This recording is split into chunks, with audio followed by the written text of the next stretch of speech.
Politiciens véreux, fonctionnaires corrompus, promoteurs immobiliers voyous, justice passive. La Guinée devient-elle mafieuse? Les grandes gueules d'Adafo Média ne lavent pas plus blanc, mais vous permettent de défendre votre pays en vous informant. Avec les grandes gueules d'Adafo Média, dénoncez les turpitudes, nous garantissons le secret des sources. Envoyez vos documents à espacefmguinée.info, rubrique Contact.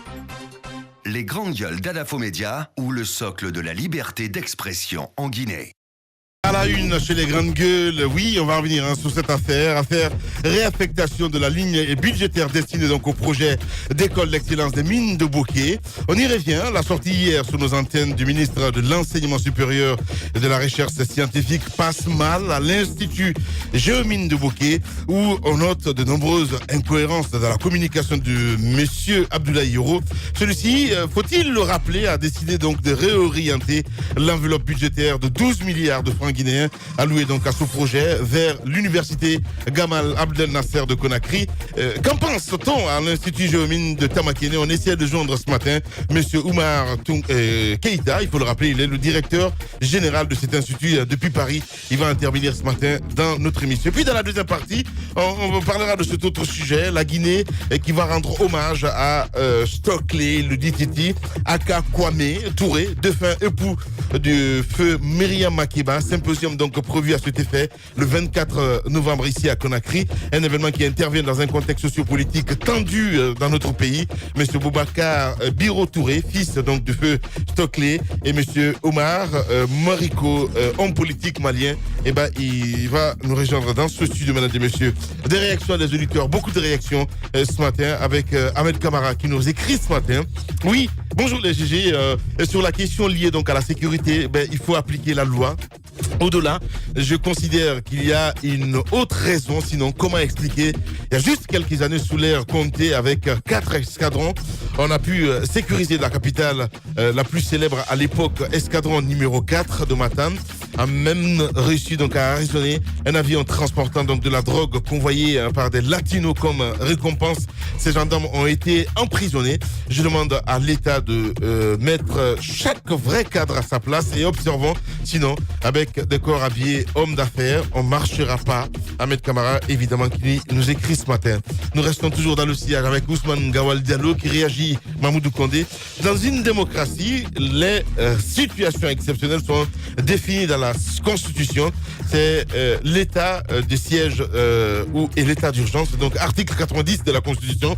En dehors de ces situations, l'armée n'a simple contrôle d'identité. Aucune situation d'exception ou d'urgence ne doit justifier les violations de droits humains. Article 6 de la Constitution.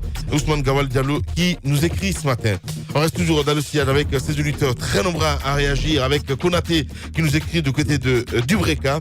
Tant que l'école guinéenne ne sera pas performante pour aider les jeunes à préparer leur vie active, il sera toujours facile de la manipuler. Un jeune mal formé, sans métier et au chômage, c'est une proie facile pour tous les hommes politiques en manque de conscience. Militariser l'axe ne suffit plus. Que l'État freine la corruption et les gabégies, donc réorienter ces montants pour sortir donc les jeunes de la précarité. C'est un auditeur évidemment qui nous écrit du côté de Dubreka. Là, Junior Condé évidemment qui réagit. Tu n'auras pas cette réquisition à Boubacar. Elle est de la discrétion du chef des armées, relève du secret défense. Merci beaucoup. Allez, on va continuer, Moussa, le débat. On parle de la grève du SLEG ce matin vers la radicalisation des enseignants grévistes. C'est Bakar qui pose cette question ce matin. Oui, la question se pose vers plutôt la radiation des enseignants grévistes. C'est ça. La radiation parce que... On n'est pas loin non plus. Hein. Ouais, on n'en est pas loin parce que le secrétaire général du MENA, le ministère de l'Éducation nationale et de l'alphabétisation, a déjà donné le ton dans certains médias en se prononçant carrément en faveur de cette option. Il a laissé entendre M. Kazmir Diawara que si les enseignants grévistes restent continuent de camper en Ayatollah, donc dans leur position, jusqu'en fin d'année, donc jusqu'au congé normalement, et si donc ils ne reviennent pas, ils ne reconsidèrent pas leur position, reprendre leur poste, que ces enseignants seront tout simplement radiés de la fonction publique. Je crois que c'est une mesure c'est une option qui est sur la table du gouvernement, je sais de quoi je parle. J'ai vu cette sortie-là. Absolument. Ouais. Et je sais que si on continue dans cette voie, si les positions restent figées et qu'il n'y ait pas de solution, et je sais que Dieu seul sait, il n'y a pas de solution à portée de main dans le court terme. Tout ce qui se trame, c'est pour parler qui sont ouverts la semaine dernière sous l'égide du gouverneur. On nous a fait croire qu'il y avait que le gouverneur et un certain nombre de cadres étaient en train d'effectuer des calculs, des simulations, a-t-on dit.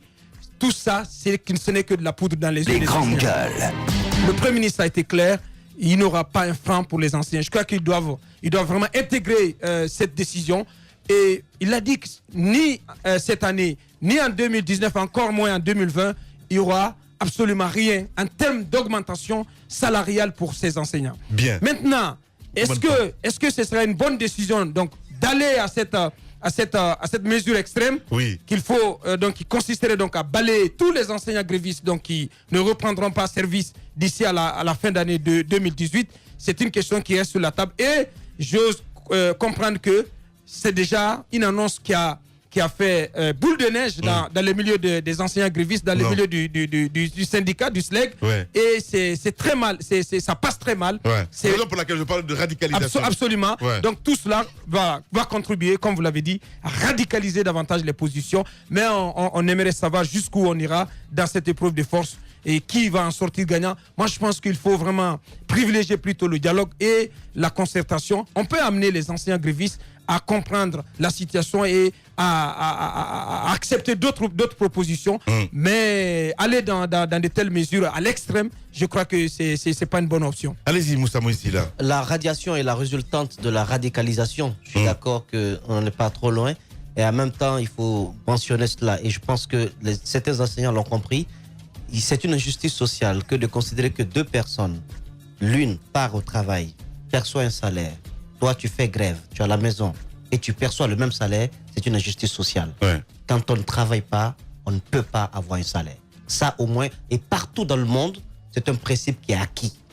Maintenant, au-delà, demander à ce que des mesures soient prises pour que tous les enseignants qui font grève soient radiés, je pense que là, nous sommes dans l'extrémisme. C'est pas normal. Ouais. C'est pas normal. Le gouvernement doit légal comprendre. Même, on pose cette question. Je ne pense pas que ce soit quelque chose qui réponde à une procédure légale. Ça m'étonnerait. Moi, je pense que le gouvernement doit être dans la posture d'être le premier à vouloir que cette crise prenne fin. Les grandes gueules. Parce que c'est d'abord son image qui est écorchée. Ouais. C'est d'abord le pays que ça met en danger. Parce que le fait que l'école puisse fonctionner de façon aussi bancale, parce qu'il n'y a pas cours, il faut se dire la vérité. Il y a des problèmes, même au niveau des écoles privées. Et en fin d'année, puisque le calendrier scolaire répond à une certaine chronologie, ils vont vouloir faire des examens nationaux. Mais foutaise, quel examen? Avec quel programme? Quel pourcentage d'exécution des programmes? Je pense que quand on est au pouvoir et qu'on tient les rênes de la gouvernance, on doit être les premiers à aller dans le sens de la paix, à tendre la main, à tendre encore la main, même à forcer le dialogue. Notre gouvernement ne force pas le dialogue. C'est pas normal. Il doit forcer le dialogue, forcer les enseignants à venir autour de la table et à trouver une solution. Parce que je pense qu'on peut trouver une sortie de crise dans cette situation-là. Sinon, on est mal barré. Allez-y, Tamba. Alors, lorsque le gouvernement a dit qu'il ne pouvait pas payer un fonctionnaire qui était en grève, j'ai soutenu parce que j'estime que c'était légal. Au terme même de l'article 70 du statut général des fonctionnaires, les grandes gueules. C'est bien inscrit. Tout fonctionnaire a droit, après service rendu, à des rémunérations et tout le reste, vous pouvez le lire. Lorsque le gouvernement a procédé à trouver du personnel d'appoint, c'est contractuel, j'avais soutenu parce que ça aussi c'était légal. Mais Lamine Guirassy, on ne peut pas soutenir une radiation des fonctionnaires. L'article 15 du même statut, ce statut des fonctionnaires, dispose que le droit de grève est consacré aux fonctionnaires guinéens et que son travail ne peut pas être menacé pour fait de grève. Ceux qui prennent cette décision, ils savent qu'on ne peut pas radier des enseignants simplement parce qu'ils sont à la grève. Il faut le dire au Premier ministre, le Premier ministre ne doit pas laisser faire une telle démarche parce que c'est contre la loi. Le président de la République ne peut pas s'y associer. Je sais qu'il y a des zélés chaque fois qu'on a un ministre de l'éducation et de l'alphabétisation, l'éducation nationale et de l'alphabétisation. Ce sont des zélés qu'on a eus qui promettent, écoute, je vais en finir avec le mouvement syndical parce que ça nous embête trop. mais ce n'est pas comme ça. Bien. Vous y touchez, vous touchez à la loi et vous touchez à tous ceux qui défendent la loi. Ce n'est pas normal. Il faut préserver le travail du salarié lorsqu'il va à la grève. C'est tout à fait légal. Voilà, Tamba Zakari Minimoun. On va revenir dans un instant, mesdames et messieurs, le temps d'une pause. Nos invités aussi qui se préparent dans la deuxième partie. On parle de l'actualité encore une fois dans cette émission Les Grandes Gueules.